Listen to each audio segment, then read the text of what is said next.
Welcome to the Alain Guillot podcast, a podcast about life, leadership, and money matters. Our guest today is Hans Greimel. Hans is the Asian editor of Automotive News. He's based in Tokyo and he covers auto news from Japan, China, and South Korea. And today we will speak about his book, which was co-authored with William Esposato, Collision Course, Carlos Ghosn, and the Culture Wars That Upended an Auto Empire. Hans, thank you so much for joining us today. Sure, of course. Thank you for inviting me. So Hans, I think you have a dream job. I assume that you are a car lover. And if you are a car lover, to be involved in writing and investigating autos and the auto industry is something that teenage me could have imagined as the best possible job ever. Well, you know what? I was born in the suburbs of Detroit. I cover cars, but I wasn't really a car guy. I got into journalism because I like journalism. I just happened to gravitate toward the auto industry, and that's what I'm covering here in Japan. But in covering cars, it's really grown on me, and there's no better industry to cover than the auto industry. And covering it from Japan is a dream job because there's such a huge concentration of big major automotive players here in Japan. And it's really a fascinating, exciting place to be. Well, I had to tell you, when I was 17 years old, I was still living with my parents, so I didn't have any regular expenses, and every dime that I saved, it went directly towards my car. It was either new stereo or rims or white tires or anything that would call the attention. And I spent about 2 years dumping every cent that I earned on my car. So to see that you write about cars, and let me ask you, do you test drive the cars from time to time before writing Oh, about sure. them? Mm-hmm, Wow. sure, all the time. That's part of the job here. So that also makes it exciting. It's always a pleasure to drive the new cars and take them on a track or get them out in the countryside. So yeah, it's very exciting. Okay, so you just told us that you studied journalism. What was the series of events that led you to write about cars, and in particular to be in Japan? Well, I came to Japan as a foreign correspondent with the Associated Press. So I started with the AP in the United States on the West Coast, and then moved to the headquarters in New York. I went to Germany as a foreign correspondent, then to Japan as a foreign correspondent, then to Korea. I eventually came back to Japan with the Associated Press. And then while I was here, I switched horses and joined Automotive News, which just by coincidence is based has its world headquarters in my hometown of Detroit. And so I've went all the way around the world to end up working for a company that's based in my hometown. And when you work for Automotive News, what exactly do you cover? Do you cover the profitability of the company? Do you cover the gadgets, bells and whistles of the car? Give us the whole picture of the kind of things that you cover in this magazine. Sure. Well, we cover everything in Automotive News. It's really kind of the global Bible of the automotive industry. It's mostly geared towards engineers, executives, salespeople, designers, anybody who is involved with making, selling, or marketing, or even thinking about cars. And we cover basically everything. We cover the design, we cover the engineering, we cover the bells and whistles, we cover the labor, we cover the politics involved with it. We cover the financials of the companies themselves. We cover the dealers that sell the cars, of course. And we cover the suppliers that make all the parts. So it's really a one-stop shop for a look at the entire industry from A to Z. Okay, from the dealings in the stock market, I noticed that every time a car company just announced that they're going to start building EVs, the stock shows up. And I am an investor of one of the big major automobiles companies. So I if you have any comments on the influence of electric vehicles on the stock performance. Well, that's right. EV, if you have an EV plan as an automaker, that is uh, it's an easy way to get the attraction or the attention of investors. And it's all kind of queuing off the lead that Tesla has, because Tesla, of course, was one of the leaders and the pioneers in automotive electric vehicles. And you know, its stock price tells the story. It's gone through the roof, the stock price, over the years. And other legacy automakers, that's what we call the old guard, the people who still build internal combustion engines and have the bulk of their sales in those technologies, they're kind of slow to ramp up into this new era. And what you see recently is that companies like General Motors, Volkswagen, uh, these big companies that are the global giants are now investing billions and billions of billions, I mean billions, tens of billions of dollars into overhauling their lineup so that they can phase out the internal combustion and move into electric vehicles.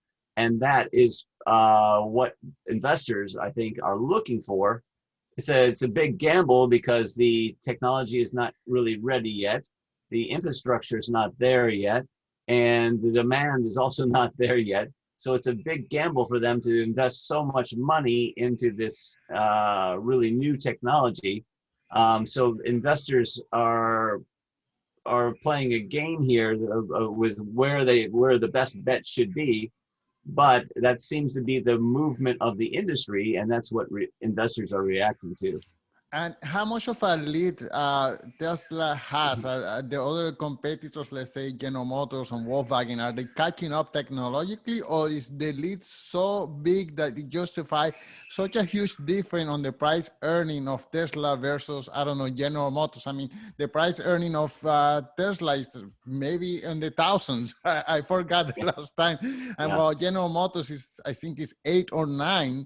I wonder how if that huge discrepancy is justified or not. Well, I don't think it's necessarily a matter of the technology. I think the giant companies like Volkswagen, Toyota, General Motors have the technology. They can compete on a technology, you know, basis with someone like Tesla or some of the electric cars coming out of China. Where they really have a question mark is all of this legacy cost that they have. They've got factories, you know, with millions of cars of production capacity, all geared around internal combustion and the making of those engines and the supply chain that comes with those engines, and then the workers that come with those engines, and then all the factory infrastructure that comes with that kind of technology.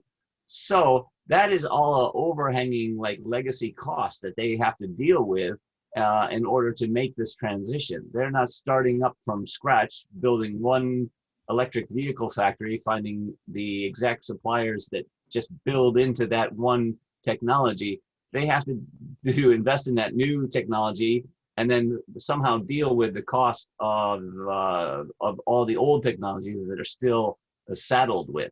That's the main problem for these legacy makers.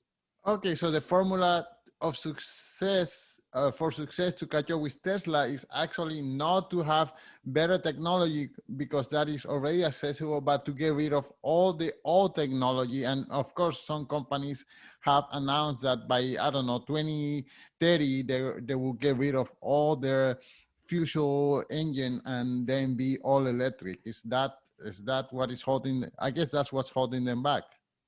That's right. That is a big challenge for them. They have to invest basically in two things: invest in one thing, and then face the costs of shedding all the rest of their old school technologies. And we haven't seen a company yet completely do that successfully because they're just starting. But take a look at like a company here in Japan would be Honda. Honda was the first Japanese company and the only one so far to commit to going 100% gasoline or combustion free. And they're the world's biggest internal combustion engine builder if you include things like motorcycles and power generators and jet engines and things like that. they have really made their entire company around internal combustion engines. And now they're saying that in cars, at least, they're going to go completely combustion free. It's a radical like a reinvention of the company, and they want to do it in the span of just decades. So it's a really big challenge, and it remains to be seen how they can actually make it successfully. And whenever they made that announcement, what was the reaction of the stock price? Did it go up, or is it slowly inching That, up? Or I'm sorry, I am that's a an good question. investor. You know, as an auto journalist, we follow the financials, but we're not really financial reporters who follow the stock price. So I Right. can't give you a current beat on what Honda is doing now, but I suspect it, I don't know what it's doing. I really don't Okay, know. perfect. You'd have to check to see what the current Okay. price is Well, now. I ask all these questions because I do invest in some of the auto stocks, and I'm always eager to find out, okay, what's the reaction of this coming or the other one. Okay, so let's go back That's a to great question. let's go to the topic of the book. First of all, how did the idea come about to write this book, and then how did you develop the partnership with William Esposato? Well, the book was the idea actually of a agent in the United States who approached us through William, and William and I know each other just as journalists here in Tokyo. We you know we're familiar with each other from that way, and so we thought it would be a good combination of both of us to work on this book. The idea would be one of us. That would be me, handle the automotive, the Nissan, the Ghosn side of the scandal, and then William would take a look at the deeper issues or the background issues that kind of put it in a cultural perspective, talking about things like Japanese industry, the government here, the justice system here, and then try to weave it together to not only tell the story of Nissan, Ghosn, and that scandal, but also put it in the broader perspective of what's going on in the auto industry and how does this make sense in terms of doing business in Japan. Right. Okay. So for the purpose of the listeners, I wonder if you could give us like a 1 2 minute hypnosis of the book, and then we develop more questions after that. Sure. Well, like I said, the book covers it starts with the Ghosn's arrest, and it ends with Ghosn's escape, and it tells everything that happens in between. It follows kind of it goes back in time, tells about the rise of Ghosn, how he was a transformational business figure here in Japan as an outsider of non-Japanese who came in to rescue a near bankrupt Japanese icon of industry, Nissan Motor Company, brought it back from the dead essentially, combined it with Renault into one of the world's biggest auto empires, and then out of nowhere found himself arrested on a routine trip to Japan, arrested at the airport and put into jail. And then, by all accounts, it looks like he's ready to fight the charges. He's out on bail here in Tokyo. He's ready for preparing for trial. And then again, out of nowhere, as a complete shock, he flees the country, packed into a box, loaded secretly aboard a private airplane, and flown out of an airport on the other side of the country. Now he lives as a international fugitive in Lebanon. He's was one of the world's most famous and respected automotive uh, executives, and now he's living as an international fugitive, facing 4 indictments in Japan and investigations still ongoing in France. Wow, that's quite a story. I think I even recently I saw a documentary about the escape, or so it is, and I'm sure that we're going to hear more news about it. But then let me ask you: so Carlos Ghosn's managing leadership style was unique. He was able to come in, clean house, reduce the workforce, revise production process, standardize vehicle part. He did a lot of amazing things before the company.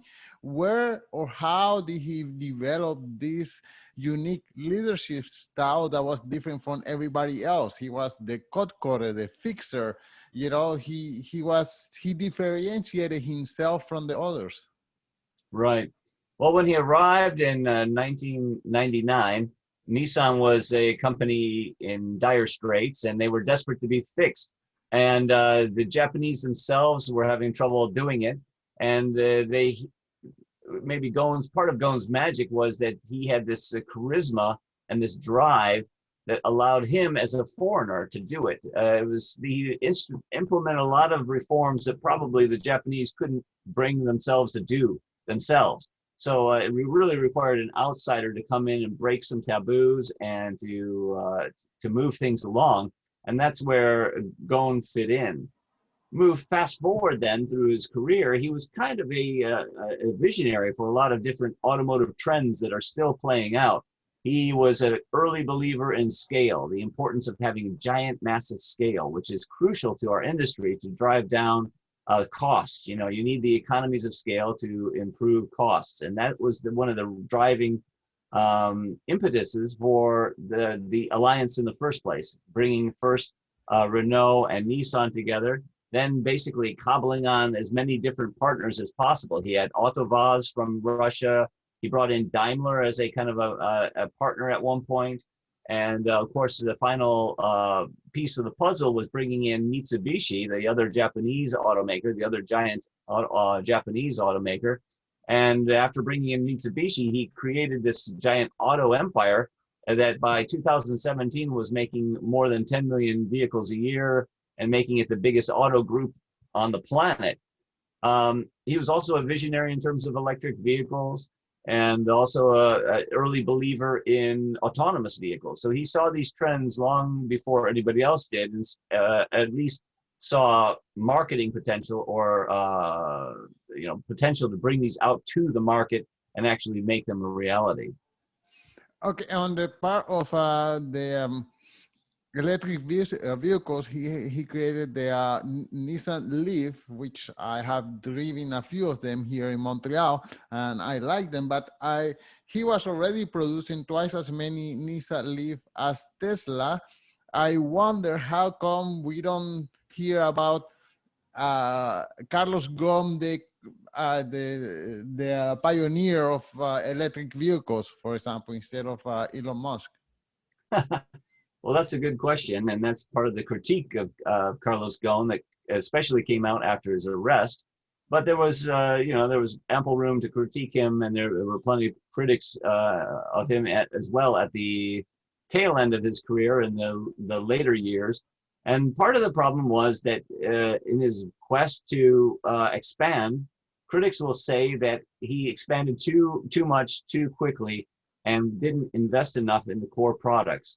So, for example, instead of investing in a new electric vehicle or a new battery technology, or maybe ensuring that there's a commonization of the electric vehicle platform between Nissan and Renault, he instead tried to expand everywhere and do everything for everyone, and expanded into emerging markets, commercial vehicles, etc.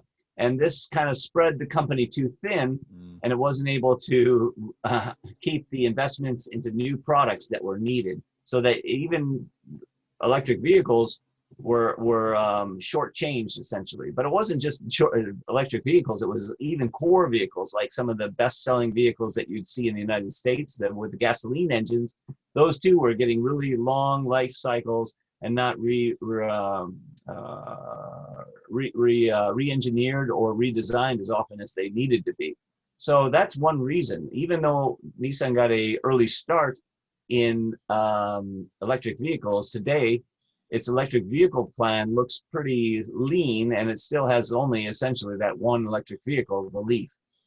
Okay, so I mean, from by reading about this case and your book, Carlos Ghosn, at a given moment, he was a hero, a rock star CEO who saved this company and increased the production and the profit margin and this and that. So at a moment where there begin to be some friction, cultural or economic or whatever, I wonder, how come they couldn't fix those differences behind closed doors? I wonder what's the story behind the story. You mean why they couldn't address the complaints against Ghosn or the misgivings about his alleged financial misconduct? Exactly. Yes. Well, that's a good question, and that's one of the mysteries of this story. How come this couldn't have been handled behind closed doors? Um, the Nissan take on this would be that it was a criminal matter, and it was they approached the prosecutors here and for advice and for counseling on what to do. And once the prosecutors got their fingers in it, they basically took it over as their own and assumed the life of its own, and it became a criminal investigation. So even if the board wanted to address it, it was kind of beyond their control. The horse had left the barn. At the same time, the company's auditors and other executives who found this had a responsibility to bring it to the board. That's the normal procedure in this case, to address it to the board, but it never made it there. And that's another question mark in this case. Why didn't that really happen, and what's going on here? Of course, Ghosn's explanation for all of this is that there was a coup. It was they didn't want to bring it to the board. They wanted to take him out completely. They didn't want to give him a fair chance to fight this because it wasn't about really any kind of misconduct or fair discussion. It was really about just taking him out. So that's why they brought in the prosecutors and went a deep dive into that criminal procedure. Wow. And okay, so now he's no longer there at either Renault or Nissan. I wonder how the leadership, he left a vacuum of leadership there. How are they dealing with this vacuum of leadership? How are they dealing with that? Well, you're right. Initially, there was a vacuum of leadership at both companies, and it was very difficult because it created a lot of strain across the alliance, not only within Nissan, but across the alliance and its partnership with Renault, and with Mitsubishi for that matter. All of the companies now have new leadership. They have new leaders, and they are trying to get each of their companies back in good order because all of them are facing bad financials and tumbling stock prices. So they each have their own problems to fix. And at the same time, they have this alliance that they need to fix. So they have a lot of homework to do. And it's a challenge for them, that's for sure. Another thing that I found out while doing my research for this is how dismal is the profit margin for some of these auto companies. I mean, NISA, with all these millions of dollars in investment, the profit margin is less than 8%. And at a given moment, it was up to 11%. But considering the mode and the billions of dollars on investments and intellectual property and this and that, I mean, Apple makes way more. Selling a phone makes way more money than them. So it is a horrible industry to be in. Yeah, it is. It's terrible. You're right. The margins are terrible. If you mentioned 11%, if an automaker could make 11%, that would be amazing, and that's considered super robust and healthy. But the average is much lower than that, and maybe half that. At 5% is considered decent. And of course, Nissan this day isn't making any profit margin because it just booked its biggest ever operating loss. So when you're facing these kind of razor thin margins, it's really difficult to spare the extra money to invest in billions and billions and billions in a next generation technology that's not really proven yet. So it's a huge challenge for the entire industry, but especially these old school car makers that are trying to make the transition. Okay, from your perspective as a auto journalist, Which company do you think is taking the lead on innovation and profitability as well? Well, I mean, it's hard to bet against the big players out there already. The we're talking like General Motors, Volkswagen, Hyundai, and Toyota. Toyota arguably would be the slow one here, moving into electric vehicles. They're not as aggressive or as flashy with their announcements about going pure electric. But you have to remember as well, they have a long history of making hybrid vehicles, and the core technologies that they both share are similar, so that it can easily or quickly make a transition into full electrics if it sees the technology catching on. But Toyota, in typical Toyota fashion, is very uh, conservative and careful and circumspect in how it plans. So it's ready to move into different directions depending on the market movements. And it has so much money. It's the richest of the automakers. So it's very carefully managed, and its financials are super solid. So it's on good footing, I would say, to adapt to the new trends, even though it looks like it's going slow right now.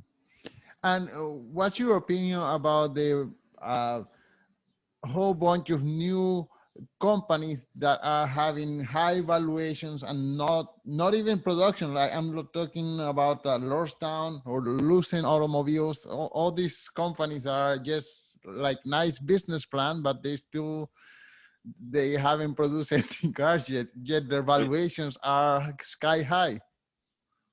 Well, did you say Lordstown? Yes. Is that? Oh yes. Well, yeah. Well, that's a classic example. It's just people, I think, and I don't know what's inside the mind of the investor, but probably they're trying to get in on the next new Tesla, and it's a kind of a gold rush mentality that, well, somewhere out there is another Tesla, and I want to get in early on that next Tesla. But I think in the reality of it is that a lot of these companies are going to find it very hard to compete.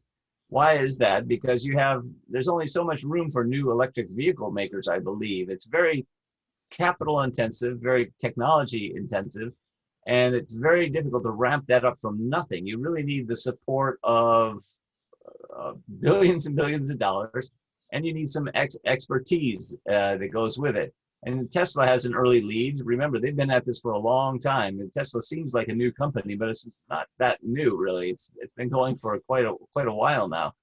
And and then you have a bunch of new cars coming in from China, which are very ambitious, which have lots of capital backing and the government backing there as well, indirectly.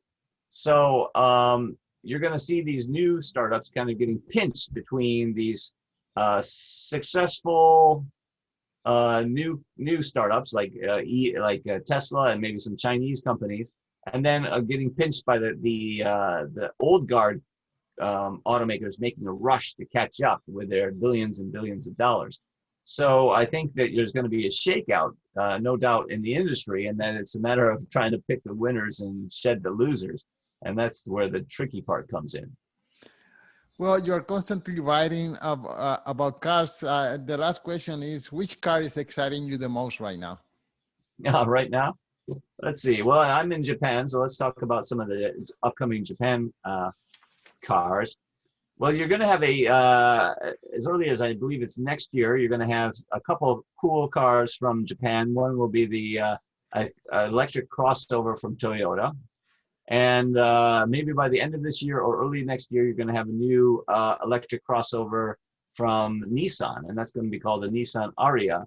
And they've been working on this new vehicle Nissan has for a long time, and it's finally coming to market. It looks good, and it has innovative technology, and it's really kind of a comeback car for Nissan. It's crucial for their comeback. It's going to be fairly expensive, so the volumes won't be that great, but it really will be a flagship for the new brand relaunch in the post-Ghosn era. So that's an exciting car to look for. Well, Hans, now I promise this is the last question. Can you tell us one more time the title of the book and where can people follow the work that you do? Sure. The book is, I'll hold it up here, it's called Collision Course. I don't know if you can see that. Yeah, yeah, yeah. Beautiful. Carlos Ghosn and the Culture Wars That Upended in the Auto Empire by me, Hans Greimel, and my partner, William Sposato. And you can find that probably the best place to go would be just go to Amazon, and it'll tell you everything you need to know about the book there, no matter what country you're in. I think it's on multiple country sites right now. Han, thank you so much for your time. Thank you.